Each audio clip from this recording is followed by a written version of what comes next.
এই আমার নয়নের জ্যোতি হয় মুর্শিদ, আমার নয়নের জ্যোতি আহমদ শাহ। আর আমার জবানের, এই যে আমরা কথা বলছি আজ আহমদ বাবা বলাচ্ছে আমরা বলছি, তাই না? আরে আমার জবানের বলি আহমদ শাহ।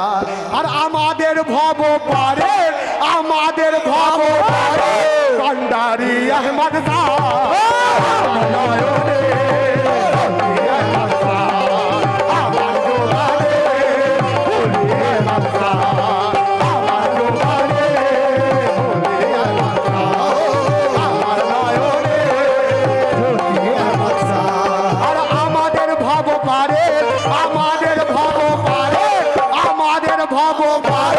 কান্ডারি উমর শাহ।